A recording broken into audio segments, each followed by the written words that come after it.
La droite extrême et l'extrême droite, quand ils parlent dans les médias, ont leurs propres mots, leurs propres vocables qui sont repris dans les cafés, dans les grecs, etc. Donc en fait, ils sont repris même par nous-mêmes, par ceux qu'on veut atteindre. Et du coup, il y a des penseurs, il y a des personnalités nouvelles, émergentes. Je vois des fois quand j'ai l'occasion de lire le Code d'Atlas, quand je peux lire aussi ce que fait Erwan dans son travail, ou quand je peux entendre parfois sur télé, quand j'ai le temps, quand je peux écouter Claude Askalovic qui a changé un petit peu de ligne, qui est un peu plus dure, je trouve, maintenant, qui relève bien les informations antiracistes, etc. Les mots vont permettre à vous faire comprendre et à pouvoir le répéter. Quand je vois que des rappeurs, pour en terminer là, font des mots dièses populaires comme Charo, comme Shegay, etc. Je me dis que notre jeunesse n'est pas totalement perdue. Et du coup, à nous de créer... Voilà,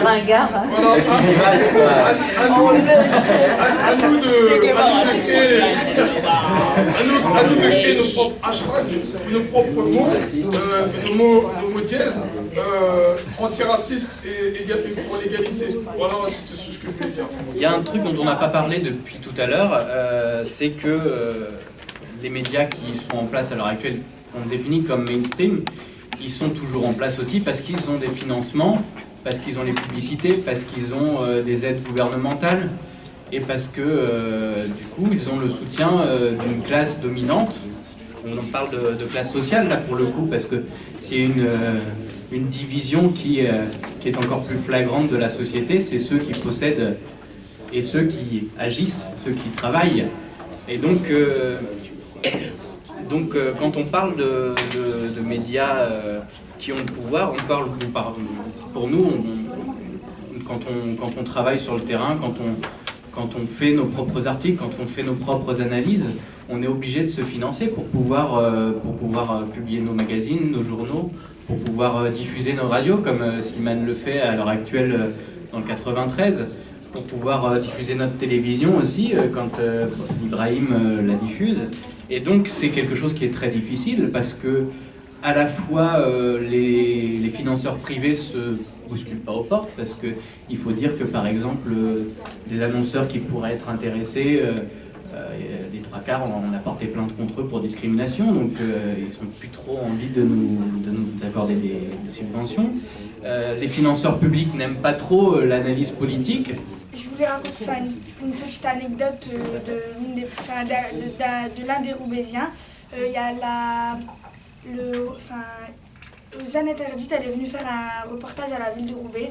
Elle a voulu prendre des témoignages de certaines personnes sur leur parcours de la ville de Roubaix. Elle a interviewé une personne, elle s'appelle Hakim Kiter, je peux dire son nom. Vu qu'il a fait un article justement sur la Voix du Nord, elle lui a posé des questions sur son parcours en fait. Elle lui a demandé aussi de ramener d'autres personnes pour expliquer aussi leur parcours. Et en fait, en expliquant leur parcours, ils ont dit que des choses positives sur la ville de Roubaix. Et c'est pas cette image-là que voulait donner cette émission à l'heure de ce reportage. Du coup, ils ont coupé en fait toutes les choses positives qu'elle a pu dire sur la ville pour faire passer d'autres choses sur cette ville. Parce qu'il faut dire la vérité, Roubaix, elle a un peu on a un peu une mauvaise image de cette ville, alors qu'au contraire, pas du tout. Il y a plein de choses positives de cette ville. Comme il l'a dit, rien de cela n'est apparu lors du reportage de l'Interdite. On a eu droit plutôt à des ribambelles de clichés affligeants. On nous a imposé les clichés sur les ch'tis, une langue bizarre qu'il faut sous-titrer. On a retrouvé le cliché du barbu musulman qui entre en résistante et lutte contre la discrimination par la discrimination. Et enfin celui de l'assimilation à l'envers, illustré par une famille qui se convertit à un islam quelque peu radical. En résumé, Roubaix, c'est des ch'tis, des barbus, des blondinés qui deviennent des barbus, du pas béni pour le FN, faut dire la vérité. Comme il ne correspondait pas à ces clichés, il a été coupé au montage. Et nous, citoyens, pouvons y contribuer en nous engageant. Nous, ce qu'on a fait, on a créé un club des parrains, on a créé un club des amis, Et pour être ami et parrain, bon, évidemment, il faut filer un peu de sous. Il y a des contreparties, donc c'est pas du tout de la charité. Les parrains et les amis participent aux émissions, peuvent promouvoir leurs produits divers. On est allé même jusqu'à, et ça, bon, on n'avait pas trop le choix, à permettre à des gens qui font des films ou des scuds de contribuer aussi. Parce que nous passons leurs produits et c'est une forme de publicité et donc ça nous permet de glaner un peu de sous, mais évidemment comme pour tout média, je pense que les moyens les plus importants au-delà de ces procédés qui sont nécessaires, c'est la publicité. Bon, là-dessus c'est beaucoup plus dur parce que il y a là aussi des concentrations, il y a des régies, c'est pas les chaînes directement qui négocient, même lorsqu'il y a de la sympathie pour notre projet éditorial ou pour ce qu'on peut faire, eh ben, c'est compliqué parce qu'il faut passer par des biais super organisés. Bon, on se démerde quand même pour arriver à tirer notre épingle du jeu. Mais moi, je pointe la responsabilité des pouvoirs publics. Nous sommes citoyens, nous payons la redevance. Et même si Erwan a noté l'effort fait par le ministère de la Culture, moi je trouve ça dérisoire. Une coalition de médias pauvres ne fait pas un média riche. Il faut monter en gamme. Et pour ça, il faut avoir une stratégie. Moi, je suis convaincu aujourd'hui qu'il faut qu'on arrive plutôt à trouver des alliés dans le milieu de la culture. C'est des gens qui ont de l'argent, pas uniquement des grosses boîtes, mais aussi des artistes, souvent, ou des sportifs, même s'il le faut.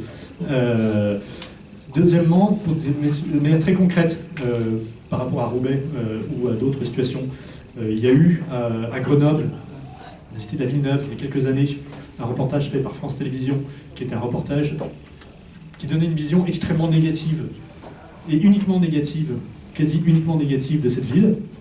Les habitants se sont rebiffés, ils ont organisé, il y a eu des réunions publiques, collectives, des centaines de personnes qui sont venues dans ces réunions, et les gens se sont organisés pour porter plainte contre le média en question.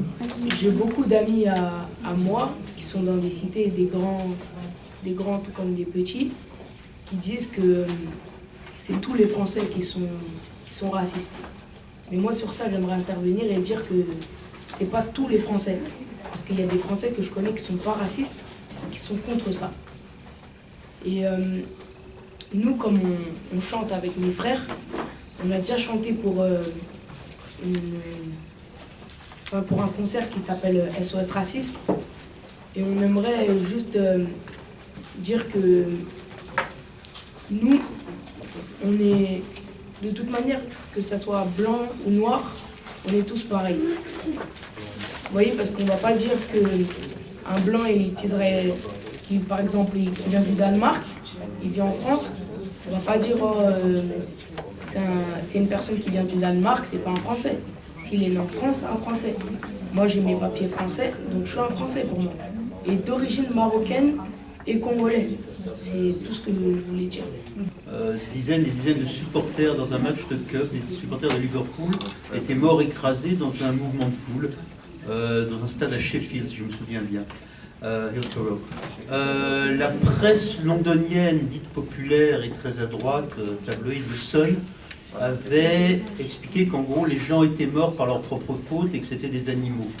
Il y avait eu un mouvement de boycott absolu du Sun dans la ville de Liverpool, qui à l'époque était une ville très radicale politiquement, très consciente de son déclin économique, de sa spécificité sociale et politique. Il y avait la branche militant du Labour Party, une branche trotskiste ou trotskisante, qui était très dominante là-bas. Bref, la ville avait... Il y avait aussi la naissance d'associations de supporters sur le modèle du syndicalisme révolutionnaire. Ça s'appelle la Football Supporter Association.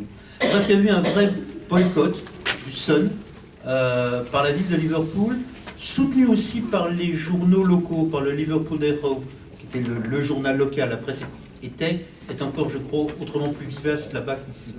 Et au bout d'un moment, le Sun s'était excusé.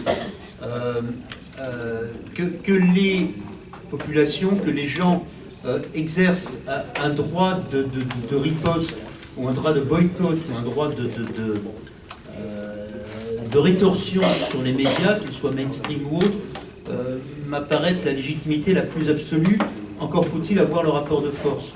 Si dans un village, c'est pas un quartier populaire, si dans une cité, c'est pas un quartier populaire, il y a un moment donné, Slimane avait dit, oui, il faut faire attention aux mots, Et il faut se réapproprier les mots. Et je pense que ça, c'est essentiel. Parce que quand ils utilisent certains mots, ils essayent de mettre, comment dire, en opposition des gens qui souffrent.